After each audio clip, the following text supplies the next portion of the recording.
Usted decía antes que el tener conciencia de algo está ligado al conocimiento y en particular al conocimiento de sí mismo y a un camino que tiende a la mejora o a la perfección quizás.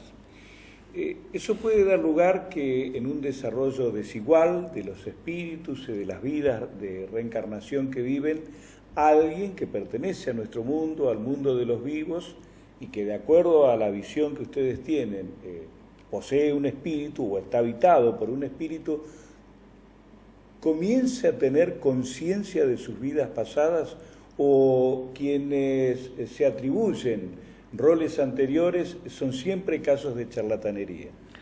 En líneas generales, quienes se atribuyen ser la reencarnación de grandes figuras de la historia o revelan charlatanería o expresan una carencia de humildad.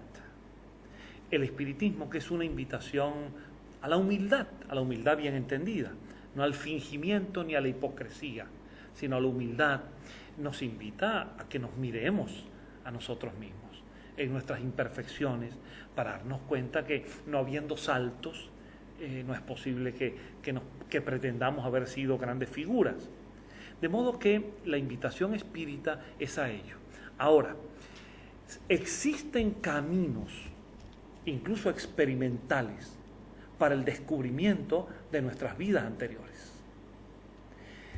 Hay hoy en día disciplinas en el campo de la psicología transpersonal, en el campo de las llamadas terapias de regresión, por vía del procedimiento hipnótico o por vía de la aplicación de técnicas relacionadas con el reversing, el renacimiento, las técnicas de respiración holográfica, es decir, procesos que llevan a una modificación de nuestro estado de conciencia habitual.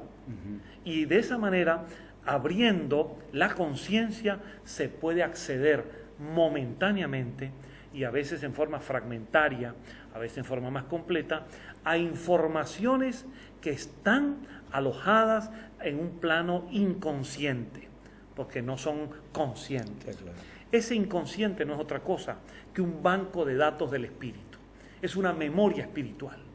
Cuando se realiza un ejercicio dirigido con relajación física y mental, respiración dirigida a provocar ese salto cuántico de la conciencia, a expandirla, es posible para una persona encontrar, visualizar experiencias de vidas pasadas. Y por medio de la hipnosis, que es una disciplina que yo como psicólogo clínico he practicado terapéuticamente para atender problemas de fobias, complejos, manías o tendencias negativas, es posible en esa vía obtener información de vidas anteriores del paciente que nos permita conectar el origen de una fobia actual en un trauma del pasado. De modo que sí hay caminos, generalmente terapéuticos, para encontrar información que nos demuestre experimentalmente que efectivamente hemos vivido antes. Y que nunca necesariamente aparece clara, nítida, sino que, como usted dijo, recorre diversos caminos y experiencias, ¿no? En toda mi experiencia clínica, jamás me encontré con un paciente que en una vida pasada haya sido un personaje famoso, ni conocido, ni mucho menos un extraterrestre, ni mucho menos una figura de la Atlántida. Me he encontrado simplemente con seres humanos, como ahora y como antes. Y si de paso, si lo estamos atendiendo terapéuticamente, es porque han venido con un motivo de consulta, generalmente con un problema. Está. Quienes establecen la vinculación, lo llamo así desde mi ignorancia, entre el mundo de los vivos y los espíritus, son los llamados médiums. Sí. Esta pregunta se la hice en radio, pero me parece interesante para la teleaudiencia. ¿El médium nace o se hace? Sí. El médium nace y a la vez se hace. Y yo le decía también que igual que un artista, cuando trabajamos el campo de las biografías y estudiamos las autobiografías o conocemos de una persona a través de sus biógrafos, generalmente nos encontramos con este rasgo las personas que se han destacado en el campo intelectual, en el campo artístico, en el campo del servicio al prójimo. Es curioso, pero desde muy niños han mostrado una inclinación en esa dirección y generalmente han tenido que enfrentar la oposición o la incomprensión de los padres, de la familia o de otros factores relacionados con ellos. Niños que han mostrado una tendencia a ser músicos, poetas, bailarines, en fin, que han tenido esa tendencia, sin embargo se han encontrado porque el padre quiere que sea un médico, que sea un ingeniero, que sea un abogado, es decir, que sea de una profesión más lucrativa. Y han tenido que imponerse frente a esas limitaciones. Bueno, igual que esa tendencia nace, pero se tiene que cultivar. Nosotros no concebimos a Neruda, a Lorca, a Nervo o a Rubén Darío o a Alfonsín Storni o a cualquier gran figura de la poesía o de la prosa. No los concebimos que bastaría su talento innato para haber revelado esa obra creadora maravillosa. También han tenido que estudiar. De modo que se nace y se hace. Igualmente es el medium.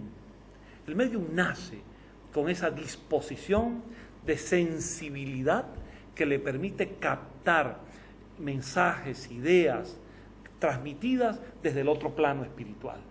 Ahora, y es precisamente la tarea espiritista, ese medium, en la medida en que se educa, su facultad la conoce, la orienta, la desarrolla, la moraliza, la disciplina, sabe que no debe ser un juguete en manos de los espíritus, sino que debe ser consciente para dominar y controlar esa facultad y ponerla al servicio del bien. Esa es la tarea de hacer el medium. De modo que nace y se hace. Y la parte precisamente de la educación que brindan las instituciones espiritistas cardesianas, como aquí en Rafaela, la Sociedad Espiritismo Verdadero, que es una de las mejores en América, de las más capacitadas, la tarea que realizan es hacer al medium en cuanto a su educación y su moralización.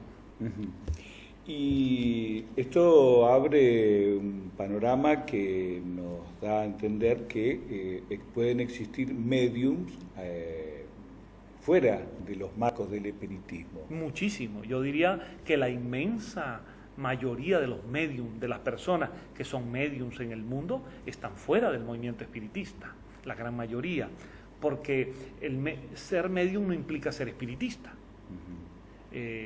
Lo que queremos es que las personas que tengan esa facultad conozcan el espiritismo porque les va a ayudar. Pero cuando no se conoce el espiritismo, o aún peor, cuando conociéndolo no se ajusta la práctica de la mediunidad a unas normativas de equilibrio, de sensatez y sobre todo de gratuidad, se producen esas situaciones en las cuales personas con presuntas o verdaderas facultades mediúmnicas se convierten en